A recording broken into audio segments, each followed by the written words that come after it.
প্রত্যেকটা কাজেরই একটা উদ্দেশ্য থাকে এবং সে কাজটা যদি হয় একটা রাজনৈতিক দল নিষিদ্ধ করার মতন সিদ্ধান্ত, তাহলে তো বুঝতেই হবে তার পিছনে মহৎ কোনো উদ্দেশ্য নিয়েই সেটা করা হচ্ছে।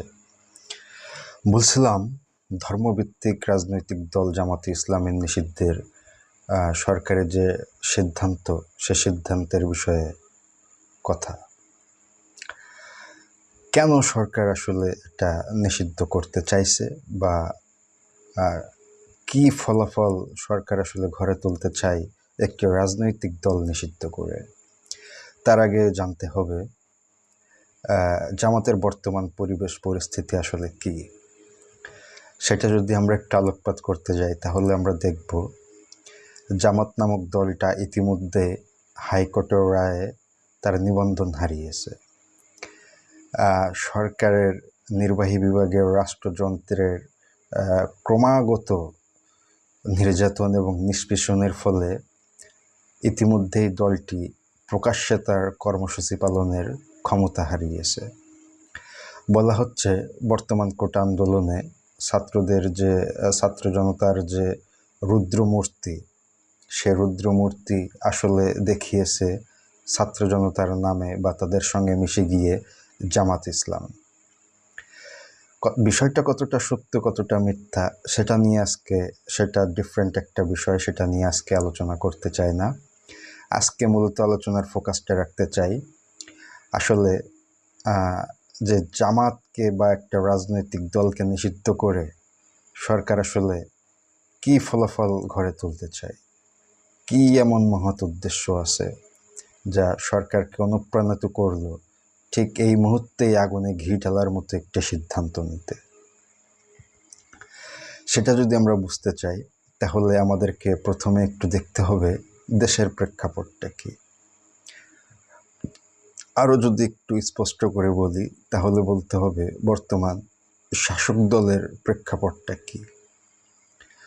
শাসক দলের যে চরিত্র, বর্তমান যে তারা যে বন্ধুহীন অবস্থায় আছে, তাদের যে সিচুয়েশন, আসলে বর্তমান সংসদে আওয়ামী লীগ ছাড়া আসলে আর কোনো কিছুরই, কোনো দলেরই অস্তিত্ব নাই।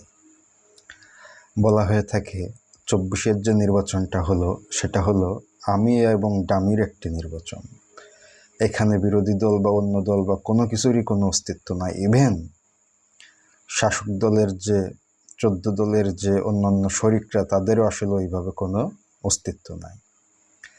তো বর্তমান যে একটা সংকটের মধ্য দিয়ে আওয়ামী লীগ যাচ্ছে, যে ভয়াবহ ক্র্যাকডাউনের ফলে দেশি বিদেশি জাতিসংঘ, ইভেন কি তার সব থেকে পাশের যে পরম মিত্র হিসেবে এতদিন ছায়া দিয়ে এসেছে যে ভারত, বিপদে আপদে সবসময় তার পাশে থেকেছে, সে ভারতও আসলে মৌনতা অবলম্বন করছে, সরাসরি সরকারের সহযোগিতায় কোনো কথাই বলছে না।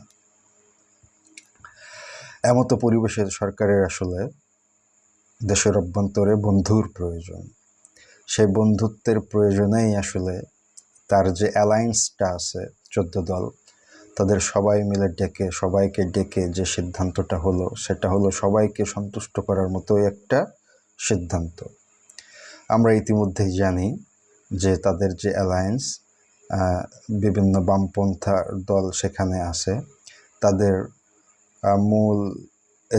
রাজনীতির মূল এজেন্ডাই হলো ধর্মভিত্তিক রাজনৈতিক দলকে নিশ্চিহ্ন করা। যদি আরও একটু স্পেসিফিকভাবে বলতে চাই, তাহলে জামাত ইসলামকে রাজনৈতিকভাবে নিশ্চিহ্ন করে দেওয়া। তো এটা তাদের একটা সন্তুষ্টির ব্যাপার। দ্বিতীয় ফলাফলটার ব্যাপারে যদি আমরা একটু আলোকপাত করতে চাই, সম্ভাব্য যে ফলাফলটা উদ্দেশ্য করেই সিদ্ধান্তটা নেওয়া হয়েছে, সেটা হলো যে ক্রমাগত চাপে সরকার পড়েছে জাতিসংঘ বা পশ্চিমা দেশগুলো থেকেও, সেখান থেকে পরিত্রাণ পাওয়ার এটা একটা মোক্ষম দাওয়াই হিসাবে কাজ করতে পারে। এমনিতেই তাদের মুসলিমদের উপরে একটা বিদ্বেষী মনোভাব ছিল, বা সেটা কমে গেলেও এখনও আছে। তো একটি ধর্মভিত্তিক দল নিষিদ্ধ হবে এবং সেটা ইসলামিক ধর্মভিত্তিক দল, আর পশ্চিমারা খুশি হবে না, এমনটা তো হতে পারে না। তারা প্রকাশ্যে না বললেও মনে মনে ঠিকই খুশি হবে, এবং সেই খুশি থেকেই কিছুটা হলেও প্রেশারটা কম হবে। যদিও তারা সমর্থন হয়তো করবে না, বাট সেই অর্থে প্রেশারটা আর দিবে না। তৃতীয় এবং সবথেকে বড় যে কারণ, সেটা হতে পারে ভারতের মনোযোগ আকর্ষণ। এবং এটা একটা ইন্টারেস্টিং ব্যাপার। আমরা জানি শাহবাগে গণজাগরণ মঞ্চের যে আন্দোলনটা তখন হয়েছিল, তাদের মূল দাবিটাই ছিল জামাত ইসলামকে নিষিদ্ধ করা। বাট সরকার অনেক কিছু করেছে, জামাতকে আসলে রাজনৈতিকভাবে নিষিদ্ধ করে নাই। কিন্তু বর্তমান প্রেক্ষাপটে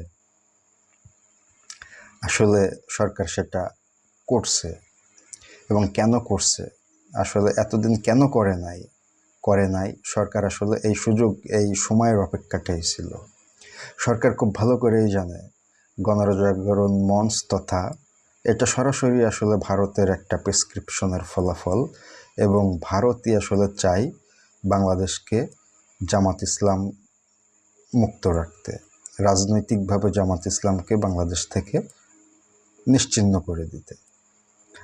তো সরকার আসলে এই মোক্ষম সময়ের অপেক্ষাটাই করছিল। সরকার তার হাতের সব থেকে বড় যে কার্ডটা, সব থেকে বড় মাস্টার স্ট্রোকটাই সরকার আসলে এখন খেলে দিল। সরকার এখন চায় যে এর মাধ্যমে ভারত তার উপরে খুশি হোক, এবং ইন্টারন্যাশনাল যে প্রেশার, সেখান থেকে ভারত তার যে শক্তি এবং কূটনৈতিক সক্ষমতা, সেটা কাজে লাগিয়ে সরকারকে কিছুটা হলেও উদ্ধার করুক। দ্বিতীয় যে ব্যাপার, সেটা হলো আমরা ইতিমধ্যেই জানি পিলখানা ম্যাসাকারে তখন প্রণব মুখার্জির কাছে বর্তমান প্রধানমন্ত্রী আবেদন করেছিলেন তার জীবনের সংখ্যা থেকে নিরাপত্তার জন্য, তার উপরে যদি কখনো জীবনের সংখ্যা চলে আসে, তার নিরাপত্তার জন্য ভারত কিছু করবে কিনা। তখন প্রণব মুখার্জি তাকে আশ্বস্ত করে ভারতেই 1 ব্যাটালিয়ন সেনা প্যারাট্রুপার মোতায়েন রেখেছিলেন, যারা যে কোনো সময় শুধু সিগন্যালের অপেক্ষায় ছিলেন, যে কোনো সময় তারা বাংলাদেশে ঢুকে পড়বে যদি প্রধানমন্ত্রী আক্রান্ত হন। কিন্তু সেটা আসলে আর করা লাগে নাই। তো প্রধানমন্ত্রী এখনও হয়তো সেই পুরাতন সংখ্যাটা তার মধ্যে আবারও জেগেছে, যে কোনো মুহূর্তে তিনি বা তার গণভবন আক্রান্ত হতে পারেন, সেটা হোক সেনাবাহিনীর মাধ্যমে অথবা হোক জনতার মাধ্যমে। যদি এমন কিছু হয়, তাহলে তখন ভারত যেন তাকে উজাড় করে সেনা পাঠিয়ে হোক বা যেভাবেই হোক তাকে যেন সমর্থন দেয়, তাকে যেন ভুলে না যায়, তার জন্যই তিনি আসলে এটা ভারতকে একটু তোষামোদি করলেন বা একটু খুশি রাখার চেষ্টা করলেন। আমরা জানি আওয়ামী লীগ একটি অনেক প্রাচীন দল, ভুলভ্রান্তি যাই করুক, তারা আসলে অনেকটা বুদ্ধি দিয়েই রাজনীতি করে।